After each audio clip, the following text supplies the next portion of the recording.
It's our stories. Welcome to a world where real stories sounds like a movie script. Life sometimes has a way of shifting in a single moment, but not in a way that announces itself. There is no siren, no dramatic cue, no cinematic build-up. One day, everything seems ordinary, and the next, you notice a quiet fracture running through it all. Subtle, almost imperceptible until you can't ignore it. I remember that Tuesday evening with unnerving clarity. I was 31, standing in our small apartment kitchen, the faint smell of garlic and tomato sauce lingering in the air, the hum of the dishwasher blending with the distant noises of the city outside. It was 6:47 p.m., a detail etched permanently into my memory, perhaps because the events of that night became the pivot point of my life. Clara, my fiancée, was 29, sitting across from me at the table, immersed in her phone. She had always had this aura of efficiency and control. The way she moved through her world with precision, always composed, always measured. It was the quality that first drew me to her, and yet in the quiet of that kitchen, it was the quality that felt suffocating. We were meant to discuss the wedding. Her parents had generously agreed to cover the venue and catering, totaling around $22,000. Our responsibility was to split the remaining costs. The photographer, DJ, and bar tab. About $6,800 each. It was a reasonable arrangement, one I thought we could navigate together with care and attention. I had suggested that perhaps we should review our finances before committing, to ensure that both of us were comfortable and prepared. In my mind, it was a practical request, a responsible measure, nothing dramatic. Yet, the moment the words left my mouth, everything shifted. Her reaction was immediate, almost physical. I remember the sharp sound of her water glass slamming against the table, the ripple of water spilling across the wood. She didn't raise her voice, but the weight of her words carried a finality that I could feel pressing into my chest. She made it clear. I was too emotional, too sensitive, too involved with my own thoughts and feelings to meet her expectations of a partner. That evening, I realized that my need for communication, for shared understanding, had become a liability in her eyes. I was a man who thought and felt too much, and that, apparently, was unacceptable. I remember standing there, holding the spatula, the pasta beginning to stick to the pan, the scent of burnt sauce filling the room. But I didn't turn the heat off immediately. I just listened to her words, to the silence that followed, to the subtle, uncomfortable gap that had formed between us. That night, I couldn't eat. The act of standing in that kitchen, preparing food, had become meaningless. I poured the ruined pasta into the sink, turned off the stove, and for the first time in months I felt the profound weight of my own resignation. Clara no longer wanted to hear me, so I would offer nothing. Not a single thought, not a single feeling. Sleep didn't come easily. I lay awake, staring at the ceiling, listening to her quiet breathing, tracing in my mind every moment that had led to this fracture. 3 years together, countless conversations, and somehow communication had become impossible. Not because I didn't try, but because my attempts had been dismissed, judged, and finally declared exhausting. By early morning, I had made a decision. If she refused to hear my feelings, then they would remain mine alone. Not out of spite, not out of anger, but out of necessity. That same morning, a message arrived on LinkedIn that changed everything. A recruiter had contacted me about a senior software architect position in another state, 850 miles away. The offer included a substantial raise, a signing bonus, and full relocation assistance.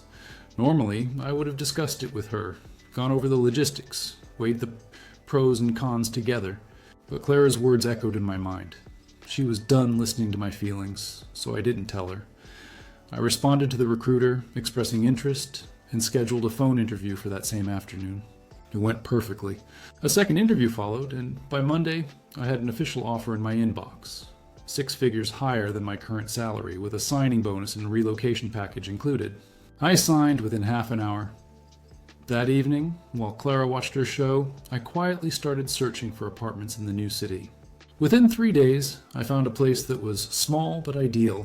1 bedroom, quiet, modern, with a balcony overlooking a park.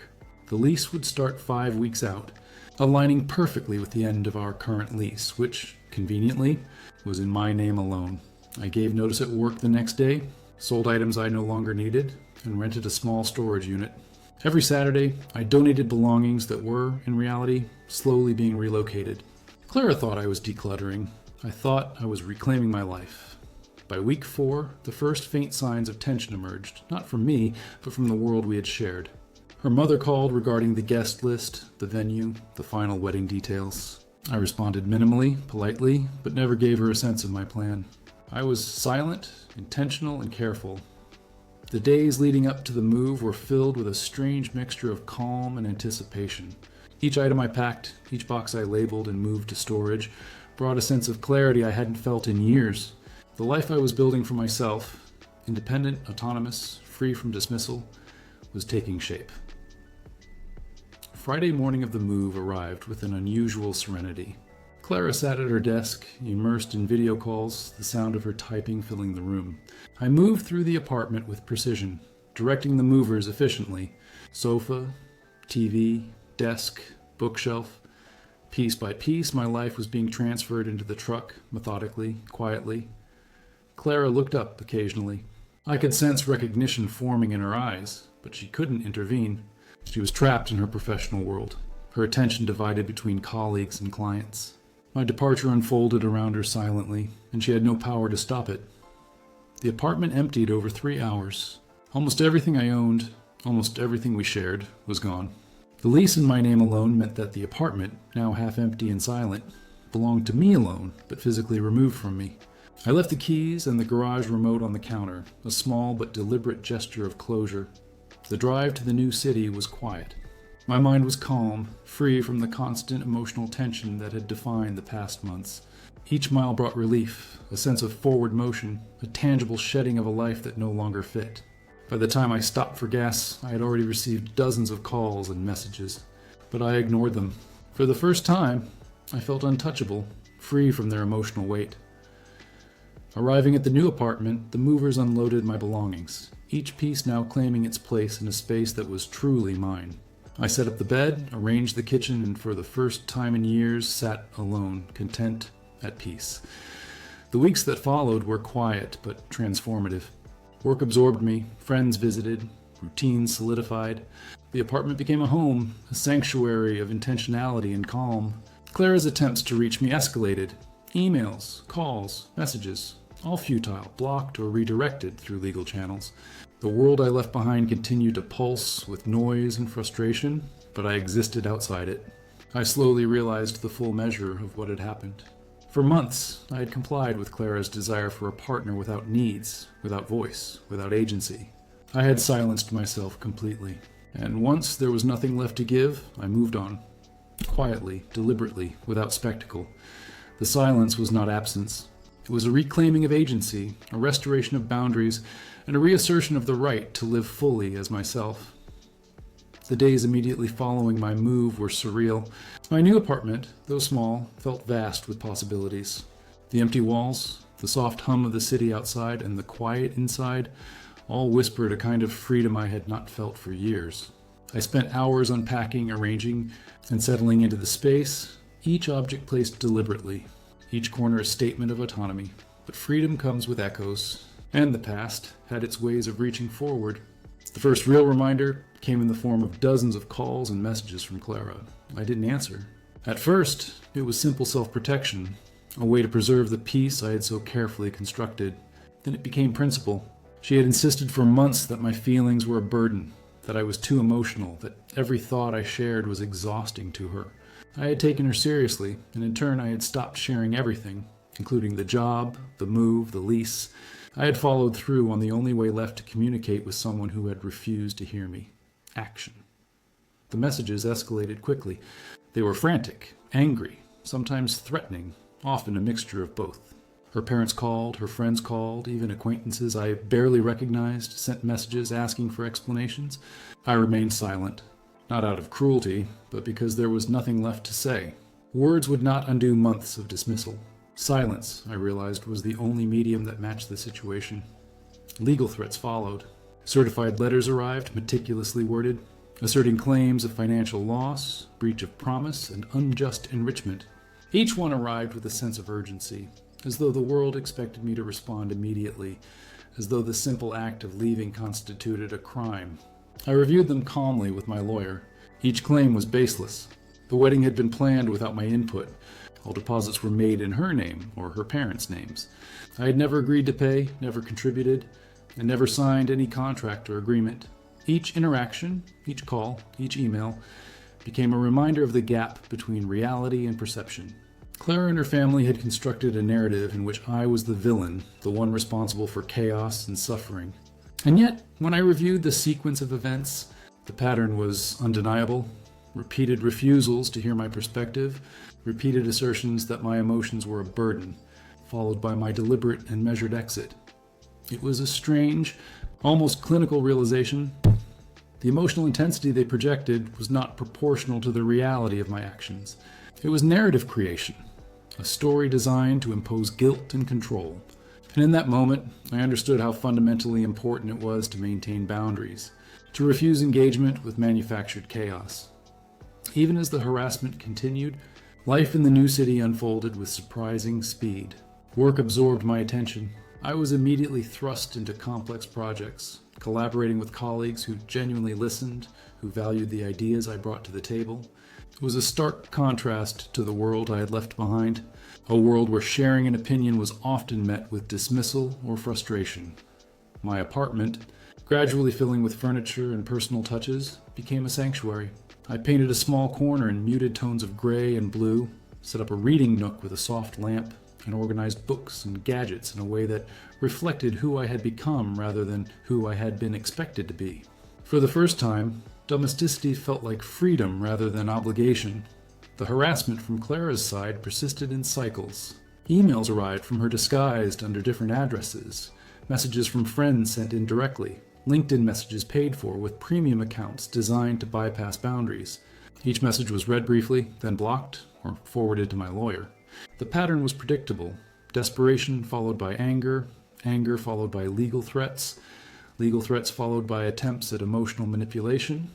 And each time, I observed calmly, responding only when necessary and always with precision. Months passed, and slowly the noise faded.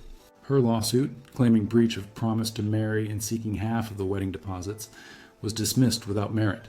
Further legal threats were countered with cease and desist orders. Each victory was quiet, administrative, not celebratory, but each one reinforced the boundaries I had established. In this calm, I began to rebuild not just my physical life, but my inner one. I spent time alone, reflecting on the patterns of the past 3 years.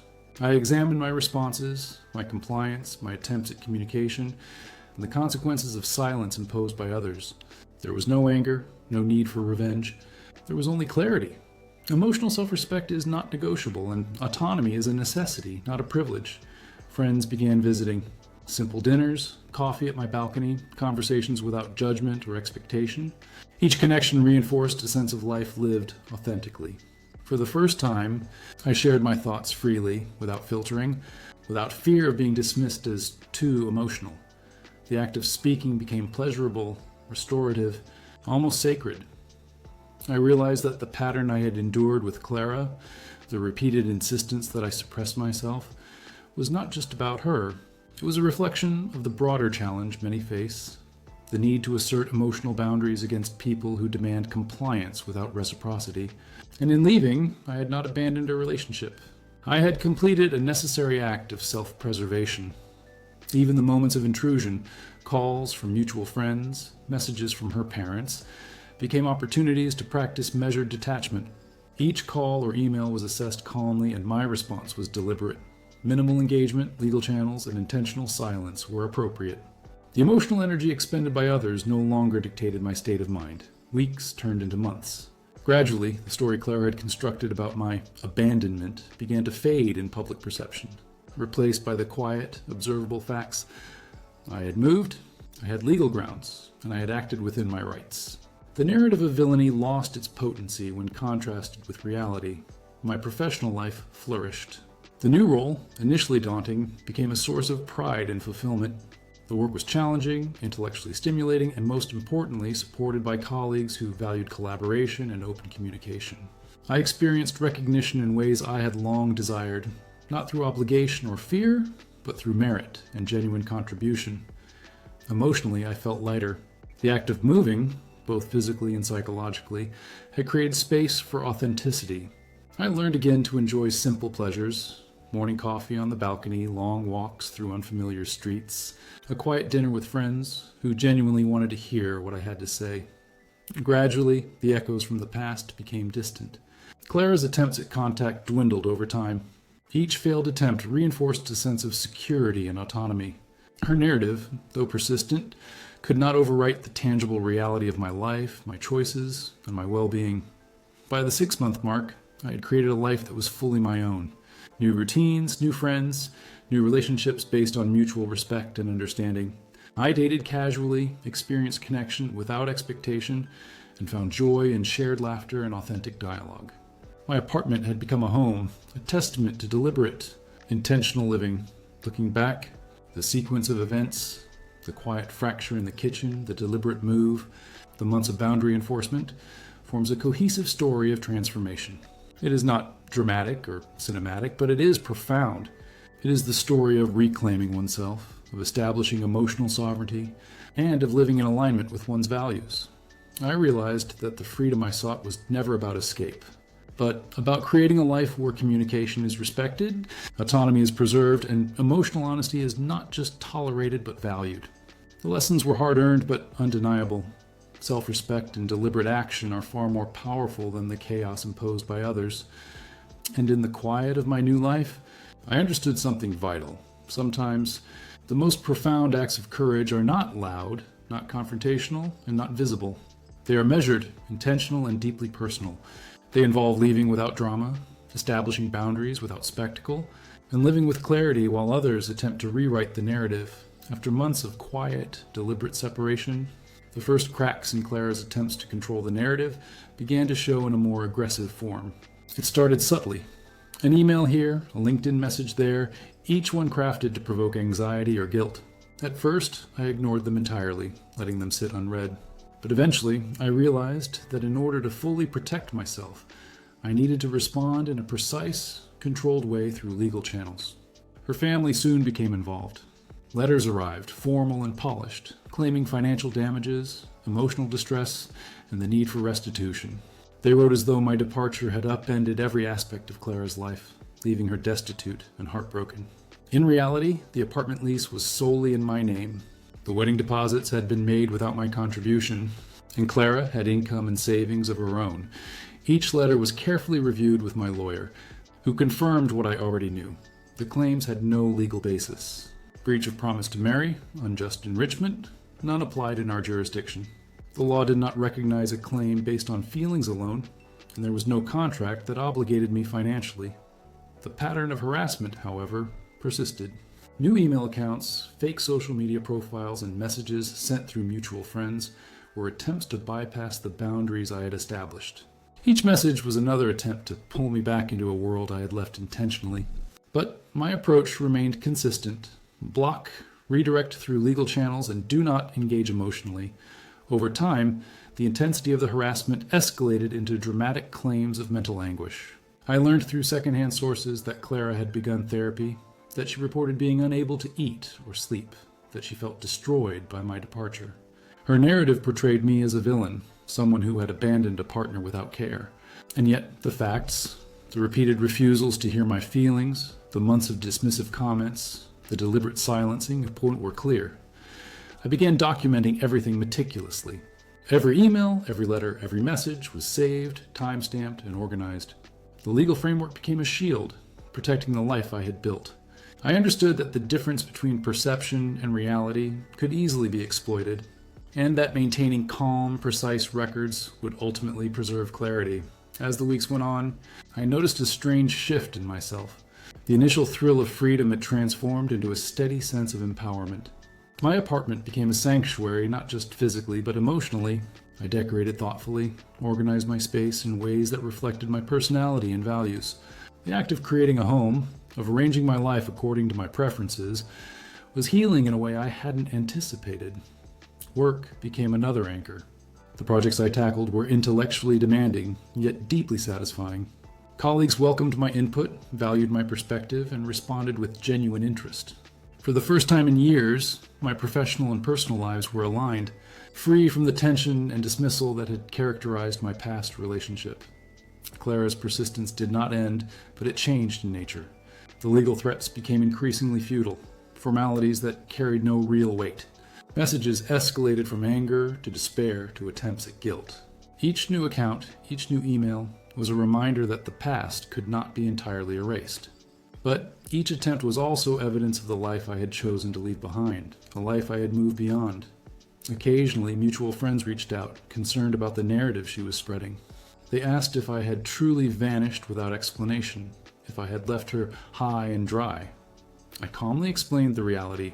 Clara had repeatedly dismissed my feelings, insisted I be silent, and excluded me from critical decisions. My exit was deliberate, measured, and necessary. Often these friends were surprised. They had only heard her side. It was a reminder of how easily stories can be rewritten by those seeking to portray themselves as victims. The months progressed. Her attempts to reach me through work channels were met with HR intervention. Phone calls were blocked, messages forwarded to legal counsel, and boundaries reinforced consistently. It became apparent that no amount of dramatics could undo the reality. I had acted within my rights, thoughtfully, and with deliberate care for myself. Through all of this, I noticed subtle changes in myself. I was calmer, more measured in my reactions, and more confident in my decision-making. I began dating casually, forming connections based on mutual respect and interest rather than obligation or fear. I learned the rare joy of being listened to, of having my feelings acknowledged, of being part of a reciprocal, emotional dialogue. Eventually, Clara sent a final, reflective email. She admitted to understanding why I had left, acknowledged the therapy she had undergone, and recognized the ways in which she had dismissed and controlled me. She did not ask for reconciliation or forgiveness, only to express acknowledgement of her mistakes. Reading it, I felt a quiet sense of closure. Not relief, not satisfaction, but a calm understanding that the chapter was truly over. In the months following, my life stabilized. The new job provided financial security and professional growth. My apartment, now fully settled, felt like a home for the first time. Relationships and friendships flourished in spaces where communication was valued and feelings were acknowledged. The freedom I had sought was not about running from someone else, but about creating a life where authenticity, honesty, and emotional respect were present. Looking back, the entire sequence, the fractured conversation in the kitchen, the silent move, the months of harassment, the legal battles, and the eventual closure, forms a coherent story of self-preservation and empowerment. The choices I made were deliberate, rooted in a recognition of my own value and the necessity of respecting my feelings. I came to understand that real freedom is quiet, deliberate, and grounded in integrity. It is not the absence of conflict, but the presence of clarity and boundaries.